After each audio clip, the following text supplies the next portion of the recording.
Hello and welcome to the Bot Box. It's happening.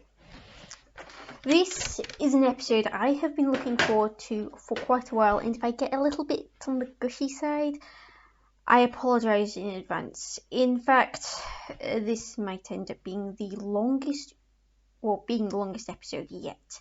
The current record is 51 minutes and 9 seconds, by the way. That's helped by Panic Attacks episode. You'll understand why I am apologising for the potential gushing in a little bit more like later. Until then, buckle on up and hold on to your hats if you are wearing one. If you're not wearing one,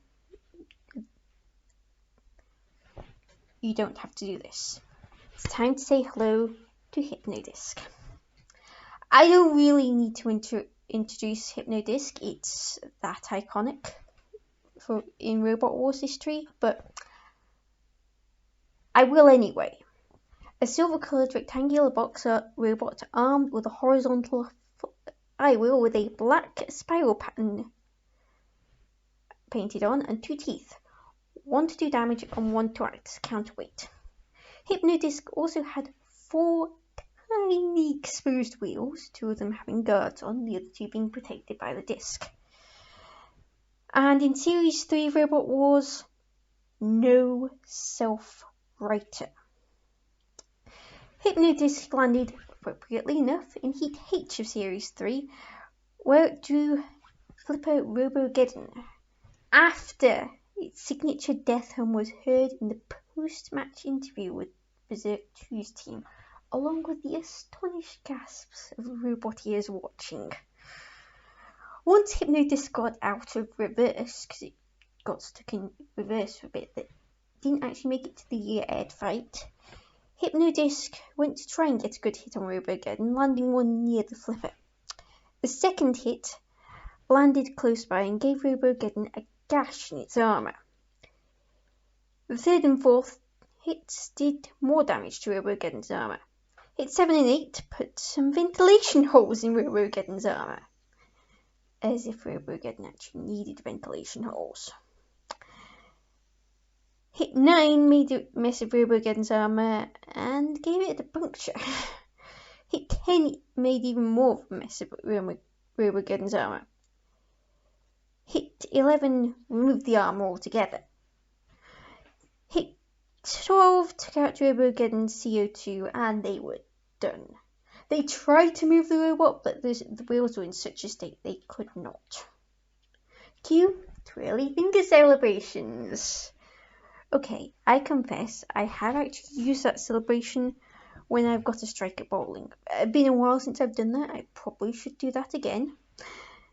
But we'll see next time. After the fight, the little Lego model Hypno-Disc was based on got seen. And to think that little Lego model was made by a 3-year-old. Next up was another Flipper Stealth, which had a little saw blade attached to the back.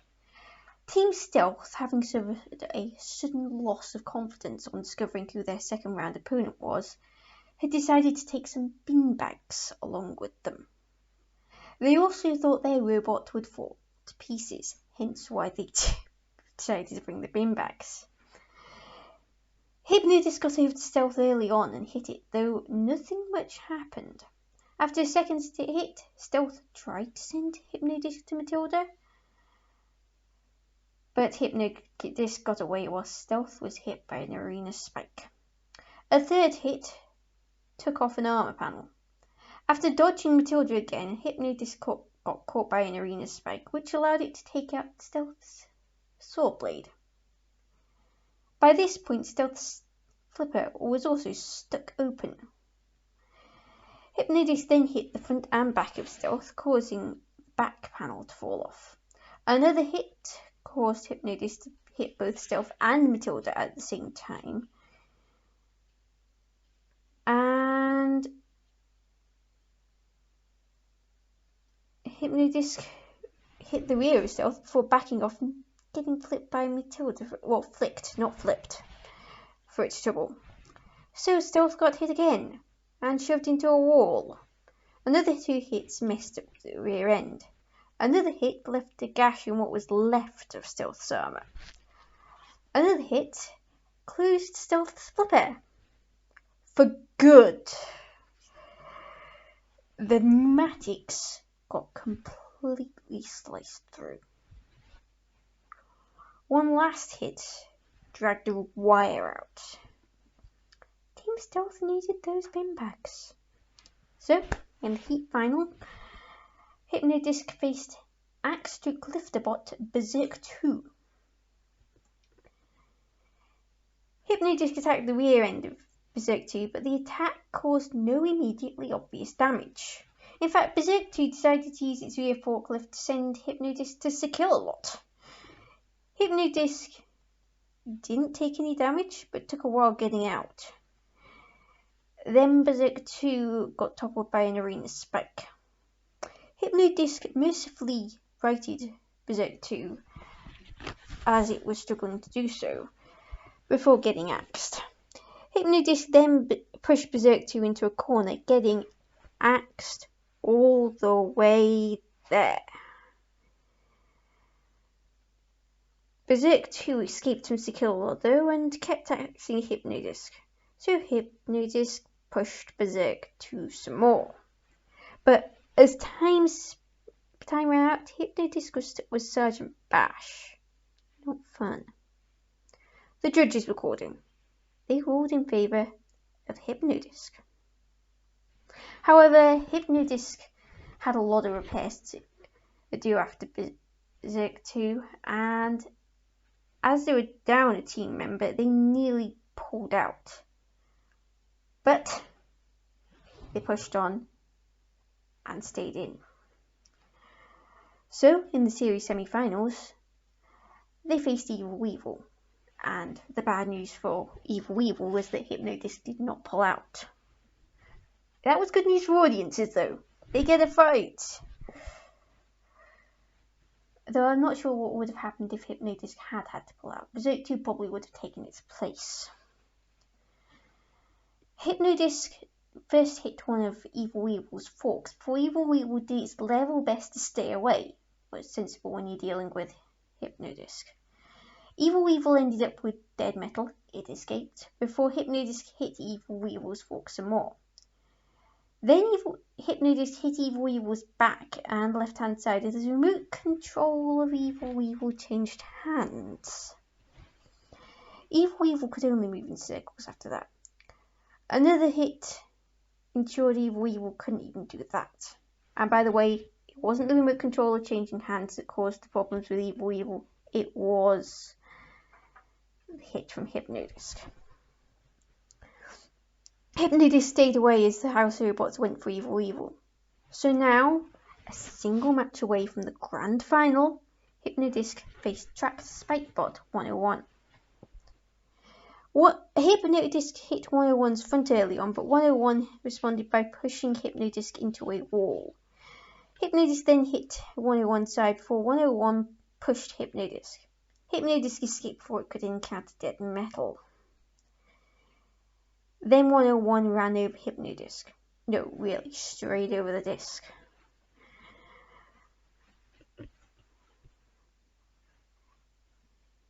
Both the robots then struggled to find an attack or an angle of attack, but 101 ended up spending time with dead metal. 101 got out and hit Hypno-Disc before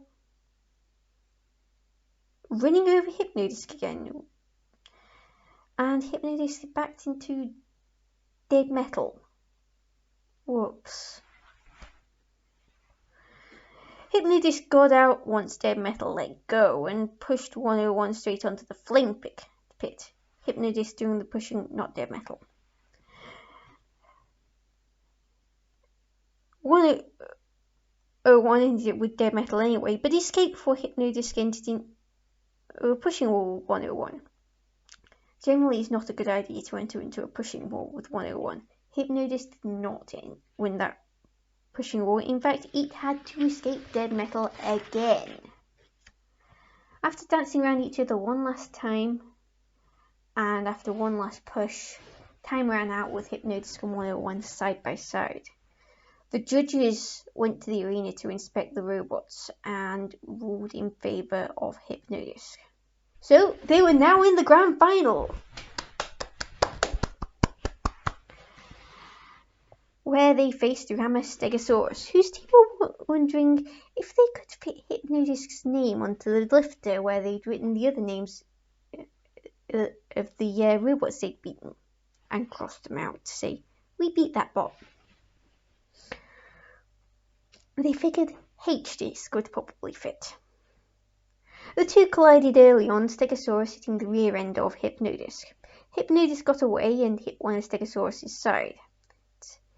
Hypno-Disc then nearly reversed into Matilda, but got out to hit Stegosaurus, though had to get her out of the way quickly because Stegosaurus wanted to push Hypno-Disc into a corner.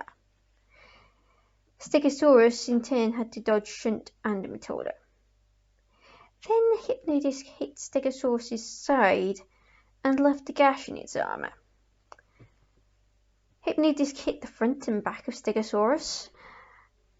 Stegosaurus was not one for giving up though, and pushed Hypno-Disc into a wall. Hypno-Disc escaped though and hit Stegosaurus some more, though the lifter bot nearly caused Hypno-Disc to end up with Matilda. So Hypno-Disc hit Stegosaurus a bunch of times. The end result was an out of control and ultimately dead Stegosaurus. So, Hypno-Disc was now one win away from the title. Just one win. In its way was Flipper Chaos 2. Hypno-Disc did get a hit in on Chaos 2 early on, but Chaos 2 got out of the way. And Hypno-Disc kind of stopped. Chaos 2 then pushed Hypno-Disc into a wall and used its flipper as a clamp to stop the disc. Still, Hypno-Disc did come back to life and got a couple of hits in before Chaos 2 flipped Hypno-Disc over. And Hypno-Disc had no self-writer at that point in the time stream. I had just turned 7 when this aired. It was just over a week after my 7th birthday, and I was not amused. At least Chaos 2 rescued Hypno-Disc from the house robots by flipping them over, which is a move worthy of Cassius itself. But I was 7 at the time. I'd just seen a robot I was rooting for lose, and that didn't cheer me up much. Still, Hypno-Disc won the Most Original Entry award.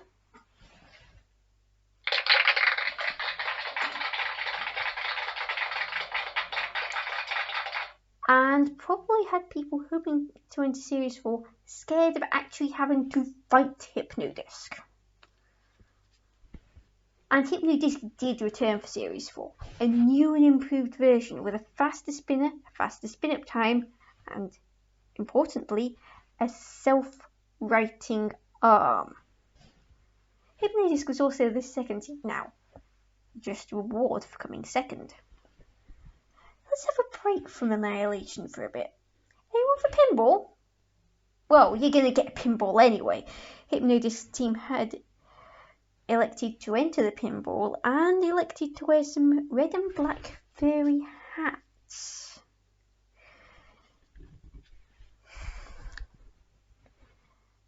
Hypno-Disc knocked a few barrels over before hitting the 50-point target, whilst Jonathan Pierce somehow managed to mix up a Shunt and Sergeant Bash. Don't ask me how. Hypno-Disc took out some more barrels. They tried to go over the ramp, but Kill-A-Lot was a meanie and pushed it out of the way. They released the multi-ball release and fought Dead Metal, guarding another target as time ran out. They got 135 points, which at that point actually put them in the lead. Ultimately, they ended up finishing joint 7th with Firestorm 2. So, on to Heat P, where Hypno-Disc found a home.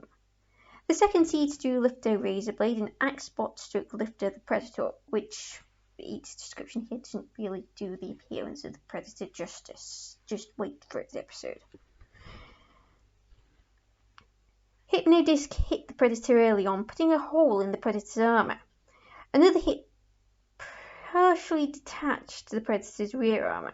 It then hit Razorblade before messing up the Predator's armour some more. Another hit took out some of the Predator's innards, before Razorblade, in a show of defiance, tried to flip Hypno-Disc. The end result was a flick. Hypno-Disc landed on its wheels. So Hypno-Disc hit Razorblade until all it could do was spin on the spot. The Predator then got too close to Razorblade, which wasn't smart because Hypno-Disc then hit the Predator. Its batteries got torn out. Razorblade had also been taken out with that hit. Another hit confirmed that the Predator wasn't going to move again because the batteries got moved even further away from the Predator. One last hit broke the batteries. Just a reminder, this was filmed in 2000, and I'm not sure how much of a thing LiPo batteries were at that point, but they were not powering the Predator. So if you're expecting a big kaboom and fire, this is not the place you get it.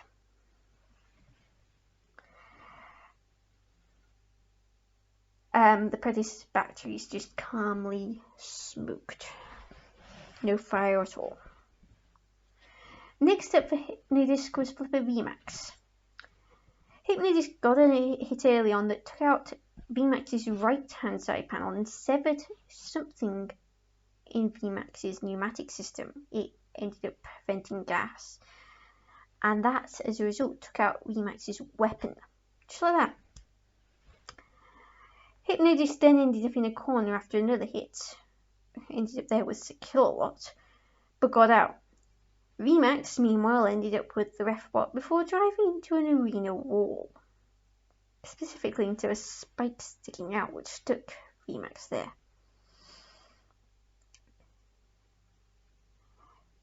Hypno-Disc then removed VMAX's left-hand side panel. VMAX retaliated by scooping up Hypno-Disc and shoving the second seats into a wall. That got Hypno-Disc free so it could hit VMAX some more. The last hit took out one of VMAX's batteries. They had, from what I could tell, on either side. Thanks for Hypno-Disc for taking off the side so I can actually see the innards. So VMAX, now basically unable to move because it was lacking all kinds of power, was left to the non-existent mercy of the house robots. VMAX flew Airfloor Flipper before cease was called. So in the heat final, Hypno-Disc faced a very poorly Razorblade, and by poorly I mean bleeding to death. The second seeds were the reason why Razorblade was in that state to begin with. Razorblade was barely moving at the start of the battle. A hit left Razorblade spinning on the spot. Another hit stopped Razorblade completely. It never stood a chance. Hypno-Disc hit Razorblade thrice more, removing a side panel, the right hand side, before leaving Razorblade to the house robots. Razorblade was spun and flew Airfloor Flipper, a fate from which Hypno-Disc tried to rescue Razorblade from. The two teams, it turned out, had a gentleman's agreement. It's a case of hit Razorblade until it stops, then no more. So that got Hypno-Disc back in the series semi-finals, and it drew Grabby Bot Splinter, which did not have a seeding. They were debutants, hence the lack of seeding. Well, Splinter was a debutant, the team was not. Yes, you know what's coming. Carnage in its purest form. Splinter, electing to go for a box rush, nearly managed to deflect Hypno-Disc into dead metal before Splinter drove into a wall. Hypno-Disc hit Splinter's rear end before Splinter shoved the second seeds into a wall and then sent them straight to dead metal. So that wasn't happy fun times for Hypno-Disc until Splinter nudged them free.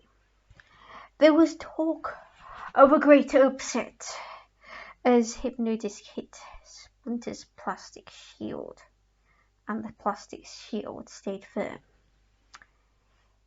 Then Hypno-Disc tore Splinter's plastic shield clean off. Another hit made sure it was no longer even attached to Splinter in any way, shape or form. The left-hand side panel got mostly torn off by another hit, one grabby arm hanging on for dear life. The next hit did a number on Splinter's innards and made the left arm situation even more tenuous. Then Hypno-Disc backed off because dead metal had dropped up. Hypno-Disc managed to hit Sergeant Bash with its rear end as it drove away, and the pit opened. Splinter got spun around and thrown by Skull-Lot. There wasn't a lot left of that poor bot. Next was 11th seeded Wedge, Spike, Lifter, Wild Thing. Basically, it had a wedge and a lifting arm with a spike at the end. Wild Thing's team had quite the reaction to finding out who they got, which I will do justice when I actually get Wild Thing. Its name is still in here. I don't blame them for being scared after what happened to Splinter. I really don't. Wild Thing started the battle with its lifting arm raised really high. I mean, almost as high as it could go. They carried Hypno-Disc before the second seeds hit Wild Thing in such a way that they ended up spinning on their wheel, on the wheels, particularly the tiny little caster wheel at the end.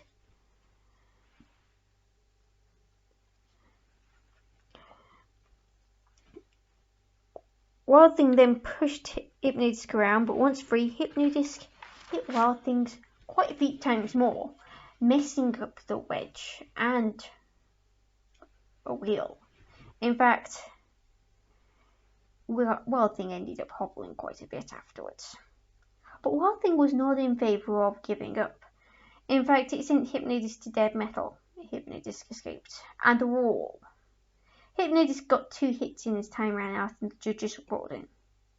They ruled in favour of Hypno-Disc, based on the damage.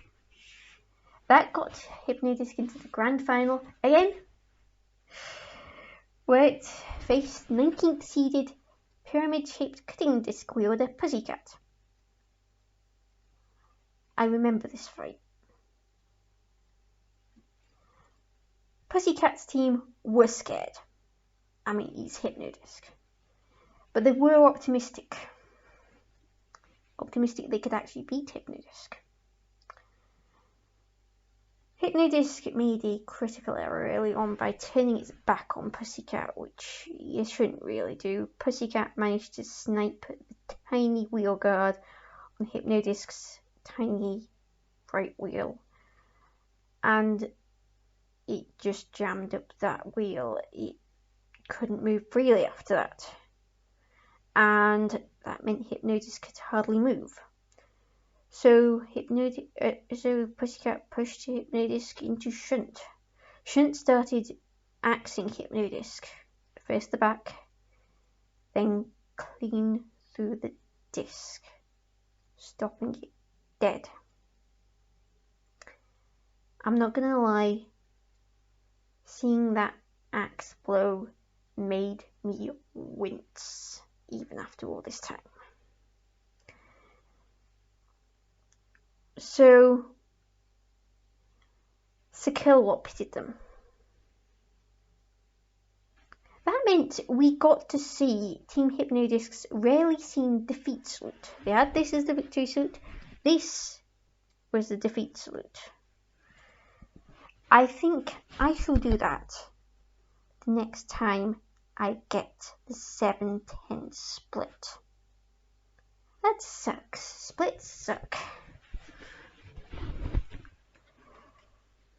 Now, normally I would be talking about the 3rd, 4th place playoff next, but there was no 3rd, 4th place playoff. Because of what Shunt did with the axe blows, specifically I think the one to the disc, Hypno-Disc had to withdraw. Fine. I'm just thinking of all the times that Shunt's been flipped over or defeated at sumo or had its scoop gashed. Fine. I'm fine. So, Hypno-Disc came 4th overall. Now, time for Robot Wars Extreme. First was a mayhem battle to qualify for the first Annihilator, where Hypno-Disc faced Crusher Ming 3 and Flipper on Wheels Wheelie Big Cheese. You know what this means? It's not Wheelie Big Cheese's episode, so I can break out the cheese puns! Of course, leave it to Team Hypno-Disc to come up with a pun of their own. Disc-structive. Okay, who did that? Ming 3 was the first robot to get hit, taking damage to the right-hand side and the wheel. Wheelie Big Cheese was next, receiving a goodly amount of damage to its flipper. Also, there were titanium sparks. So pretty. I like titanium sparks. I should have done a t-shirt. Hypno-Disc decided the better idea was to go for Wheelie Big Cheese's wheels and mess them up good and proper. Hypno-Disc also hit Ming 3's left-hand side wheel. Then Hypno-Disc hit Wheelie Big Cheese's wheel some more. The left looking particularly precarious. But not as precarious as Ming 3's right wheel. It took one more hit for that one to fly away. The left wheel followed. Both bots were now done. Ming 3 flew airfloor flipper. Both Ming 3 and Wheelie Big Cheese got pitted. Next up was the All-Stars, where in the first round it faced Lifter Behemoth. Hypno-Disc got out of the way of Behemoth's initial charge, but when Hypno-Disc hit Behemoth, what it hit was the scoop. And pretty much only the scoop. Behemoth even got a lift on Hypno-Disc. Hypno-Disc did hit the sides, but it hit more scoop. And Behemoth sent Hypno-Disc to Sergeant Bash. Meanwhile, Dead Metal attacked Behemoth and got yellow carded for its trouble. Hypno-Disc got turned over too, but it self-righted. Benefits of having a nice little self-righter. It got away, but it was now barely alive. Behemoth sent Hypno-Disc to a corner, only for Dead Metal to rock up and attack Behemoth again. Dead Metal got red carded for that. Then Hypno-Disc was parked on the flamethrower where it went down. It got counted out. There's no controversy here, though the word controversially got mentioned. There was no controversy there. Behemoth just straight up won. Now it's time for the Annihilator, where Hypno-Disc faced Pussycat, Splinter, now with an axe as well as the grabby arms, Flipper Thermidor 2, and Axebots, Exterminator, and Arnold A. Terminator. Arnold A also had a lifter. Also, I see Hypno-Disc team mascot, cuddly toy dog. Very fluffy, very cute. Hypno-Disc hit Exterminator early on, but it was out of focus before it was seen having a go at Exterminator. And Thermidor 2, which it only ended with Thermidor 2 trying to flip Hypno-Disc over, but Hypno-Disc ended up being Exterminator's hat. Axebots should not wear hats, by the way. It impedes the movement of the axe. Hypno-Disc got free when Exterminator collided with Pussycat, only for Hypno-Disc to get axed by Arnold A. Once Hypno-Disc escaped Arnold A, Exterminator and Splinter had to go. Thermidor Tumino died before Hypno-Disc did, so Hypno-Disc survived, but only just. So in the next battle, Hypno-Disc went for Exterminator again, attacking the side so Exterminator could not axe them. Then Arnold A went for Hypno-Disc again whilst Exterminator got away. Then Exterminator rocked up to axe Hypno-Disc as well. Hypno-Disc once again got away, the disc not working, and opened the pit only for Arnold A to go after them again. So Hypno-Disc decided to ram into anything in sight, mainly Arnold A and Splinter. Once free, Splinter gave Hypno-Disc a hug, which sounds nice, but then you have to remember that Splinter weaponized hugs, and Splinter was also axing Hypno-Disc. Hypno-Disc then got attacked by Exterminator before the other robots attacked Exterminator, and Exterminator died.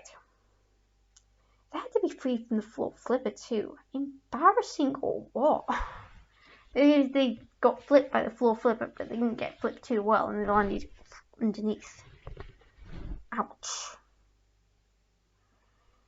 So Hypno-Disc goes through to the next round. Hypno-Disc went for Arnold A early on until it stopped basically.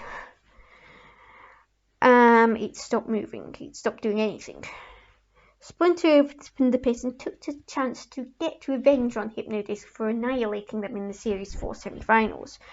Only once Splinter got Hypno-Disc most of the way in, Pussycat came along and finished the job. Pussycat, I like you a lot, but that's a kill-stealing move there. Pussycat went in too. But as Hypno-Disc was the one who was already in the pit, Hypno-Disc went out, not Pussycat. Hypno-Disc's last televised fight in the first series of Extreme was against what they say it was made of carbon. It was a spinner named Nasty Warrior, came from Germany. Hypno-Disc took a piece of arm off with the first hit, and a couple of more hits revealed that Nasty Warrior was indeed made of wood. Okay, my robot Waffle Line does actually have wooden side panels, 2 layers of wood, no less. So I cannot actually judge Nasty Warrior for doing the same. And anyway, my opinion of them has changed. I respect the team's nerves of titanium. They had a wooden robot and they went into the arena against Hypno-Disc. They must have been scared. I would be. But it wasn't written all over their faces.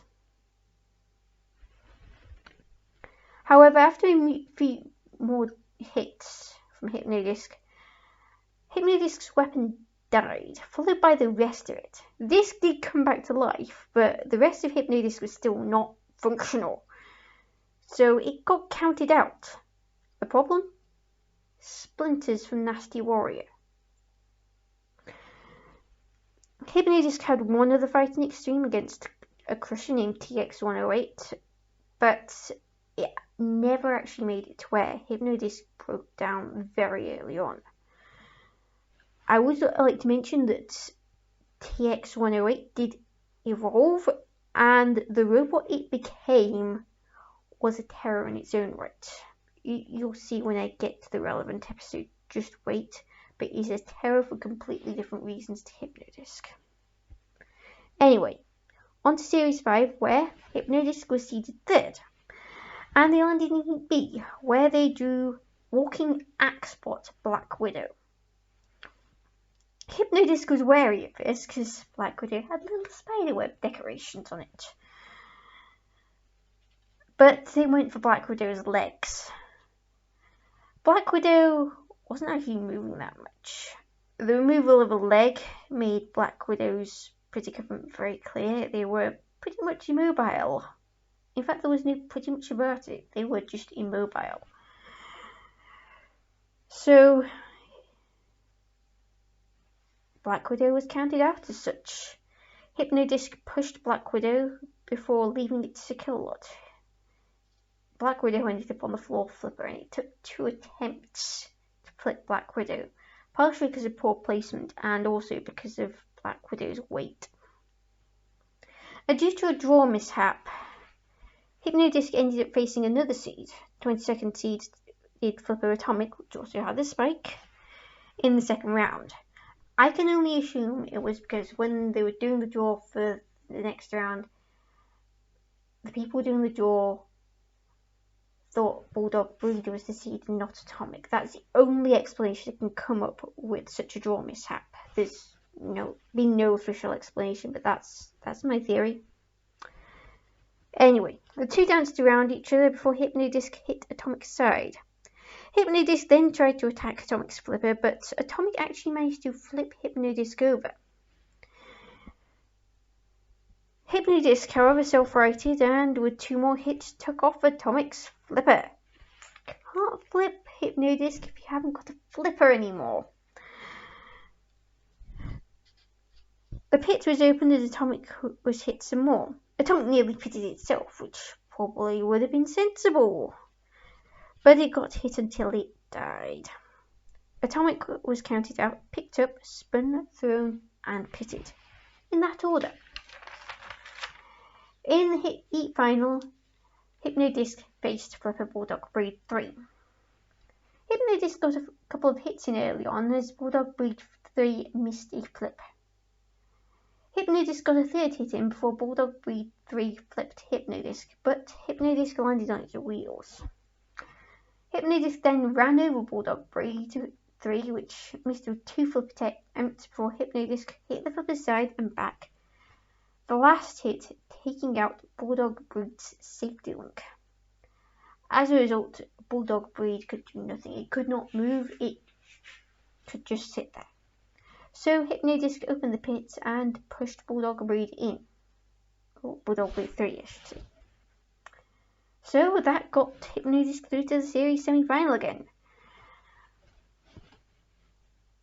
And it first faced 7th seeded flipper Firestorm 3. Hypno-Disc hit Firestorm 3 early on, and not long afterwards, Firestorm 3 just stopped. Another 2 hits confirmed that Firestorm 3 was dead. So Hypno-Disc opened the pit. Firestorm 3 was counted out, it flew airflow flipper, and was pitted. Next up for Hypno-Disc was 11th seeded Axebot Dominator 2. The two danced around each other first, each wary of the other's weapon, before Hypno-Disc hit Dominator 2's back. The third 2 seeds only just missed an axing for hitting Dominator 2's wheel guards and the end of the bi-wedge twice more. Dominator 2, as a result, could only move in circles. Hypno-Disc then decided to stay away, afraid of Dominator 2's axe and the damage it could cause. The crowd chanted, "Fight, fight, fight, fight, fight." Time ran out. The judges were called in. They ruled in favour of Hypno-Disc and said it was not the world's most entertaining fight, and in fact they said it was the most boring fight they'd ever watched. So, Hypno-Disc became the first robot to make 3 grand finals, and did so in a row. I mean, that's pretty impressive. Next up was a flipper in Bigger Brother, unseeded this time round. Bigger Brother did not want Hypno-Disc to hit anything other than its heavily armoured rear end. You wonder why that is. Which Hypno-Disc hit twice before hitting the left hand side of the unseeded flipper. Then Hypno-Disc hit Bigger Brother's rear end some more, before Bigger Brother tried to flip Hypno-Disc, but failed. So Hypno-Disc hit Bigger Brother some more, putting holes in its armour. The flipper was getting properly mangled. as was the rest of Bigger Brother's armour for that matter. This did not stop Bigger Brother from pushing Hypno-Disc around. The two ended up in a corner, but it was Bigger Brother who met Shunt's axe, because the rest of Shunt rocked up. The two escaped, Bigger Brother doing the pushing. They opened the pit and shoved Hypno-Disc in. Yes, you heard that right. So once again, it was time for the third, fourth place playoffs against a weaponless Firestorm 3. There is a certain crusher you have to thank for Firestorm 3's damage. Razor. Which had made the grand final via the losers melee. That's why it was there after Hypno-Disc had one hit killed it. So with no weaponry and nothing to lose, Firestorm went in for the no holds barred approach and rammed Hypno-Disc into walls. They even rammed Secure Lot. Hypno-Disc did get a hit in, but Firestorm would come prepared with extra armour. It had to make up the weight after they'd lost the weapon. Firestorm 3 then opened the pit, scooped up Hypno-Disc and drove Hypno-Disc into the pit, and drove itself in at the same time. The judges were in, they wanted a rematch. Firestorm 3's team were absolutely fine with it. Hypno-Disc's team couldn't do the rematch. Landing in the pit had basically killed Hypno-Disc. They were pretty much immobile. Well, in fact, forget that pretty much, they were immobile. And as much as they would have liked a rematch, the robot wasn't working. So, fourth place again. Hypno-Disc returned for Series 6 as the fourth seeds and landed in Heat K, where they drew Granny Dummy on wheels, which also had an axe, Granny's Revenge 2, Grabber 4x4, which had cloth entanglement devices, and full-body jump spinner Barbarous 2. Hypno-Disc hung back as Barbarous 2 tried to get Granny's Revenge 2 out of the arena. They failed, but as Granny's Revenge was in a corner, Sergeant Bash set Granny's Revenge 2 on fire. Fire is a common thing with Granny's Revenge. Meanwhile, Barbarous 2 killed 4x4 and ended up with the cloth wrapped around it. So Barbarous 2 was basically wearing that cloth as a trophy of war until Hypno-Disc hit Barbarous 2 and removed the cloth.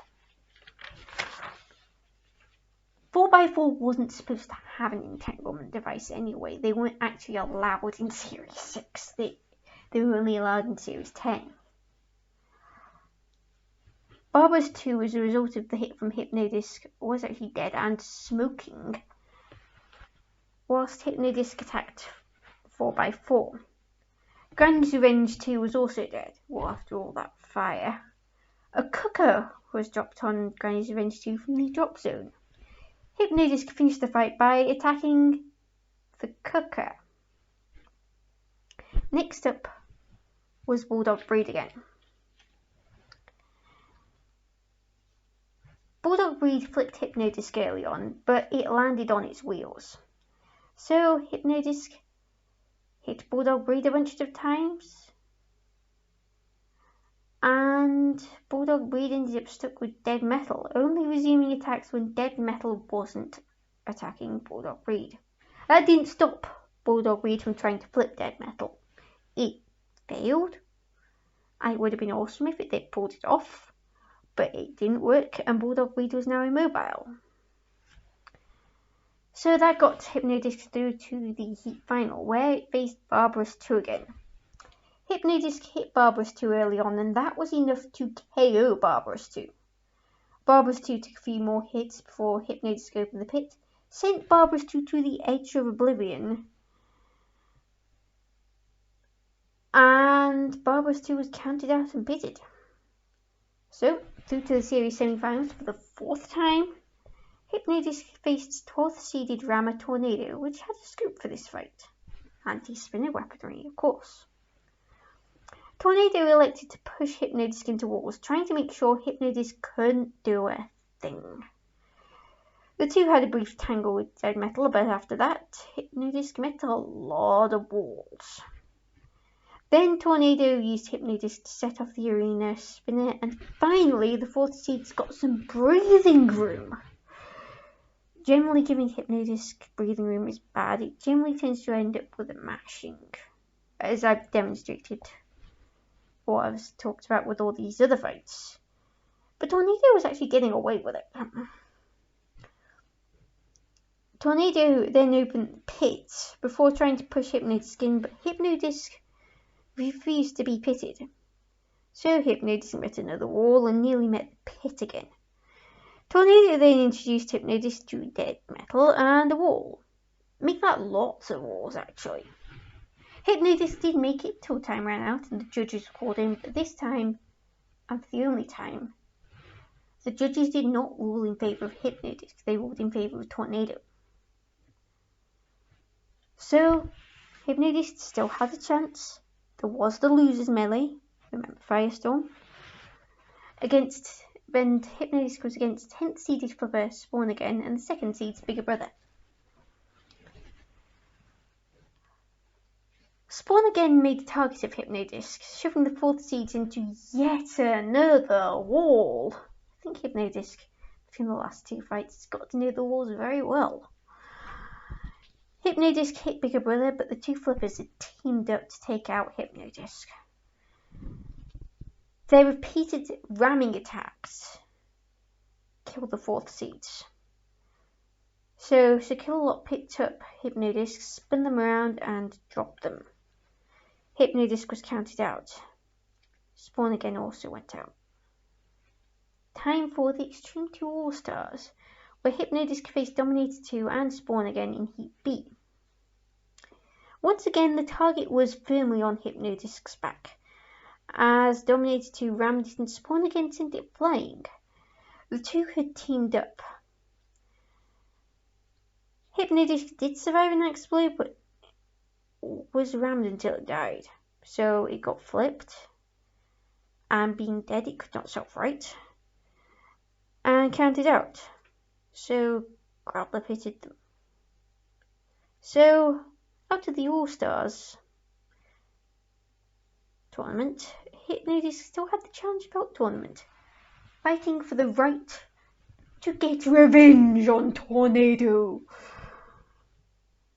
But first, Hypno-Disc had to face Grabber, Spinner, Smitzy, Lifter, Sir Chromalot, and Flipper Dantom Kier.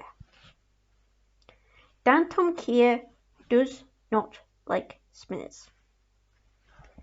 Hypno-Disc got a hit in on Smitzy early on, but got rammed into a corner by Dantom Kier and was stuck upside down and on end. Dantom Kier then flipped them out of the arena. Due to a lack of time, Hypno-Disc did not return for Series 7.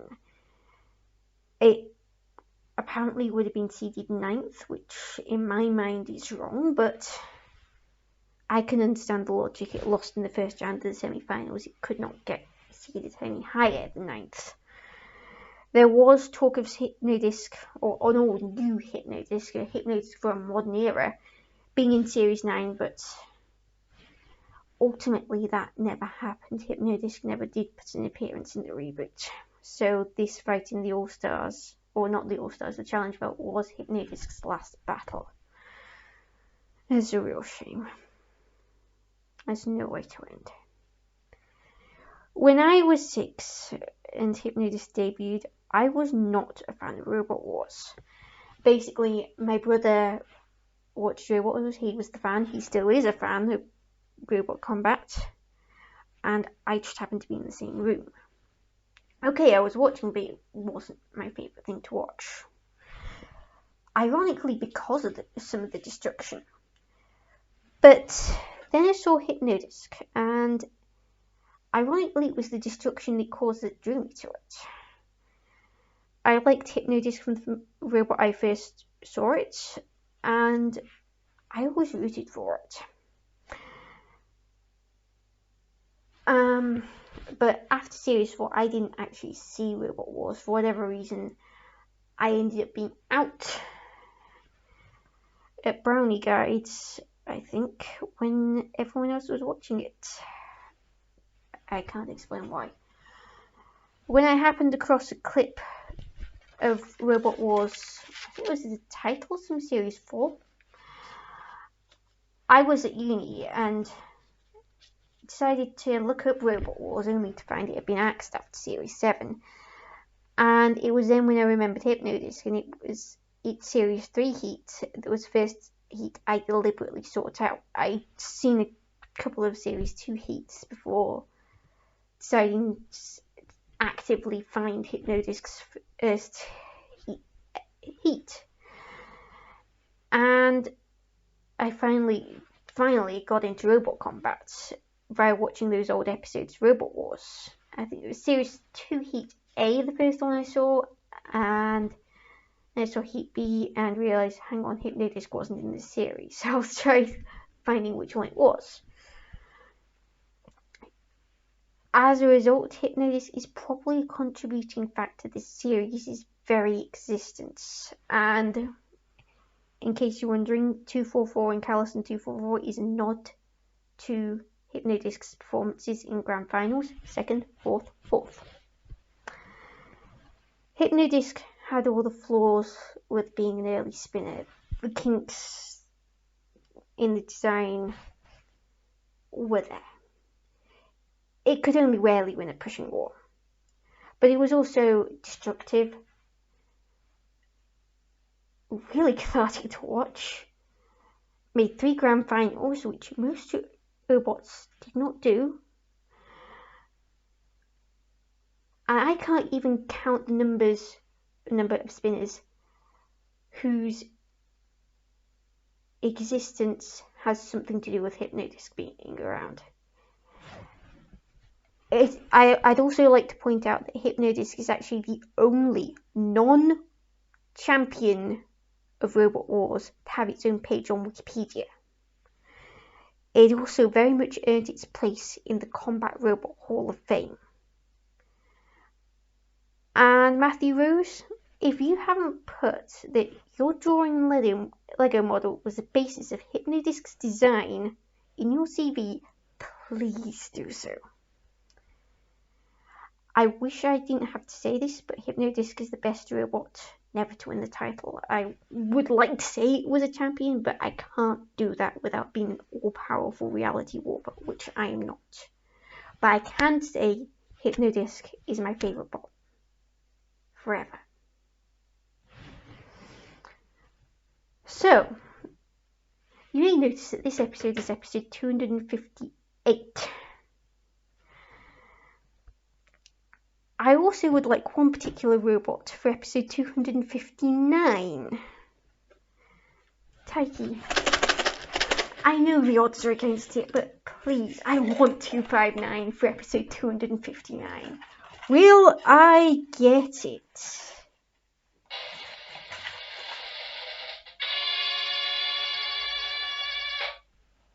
I don't think I have. But then again, I didn't get 101 for episode 101 either. I've got WYSIWYG.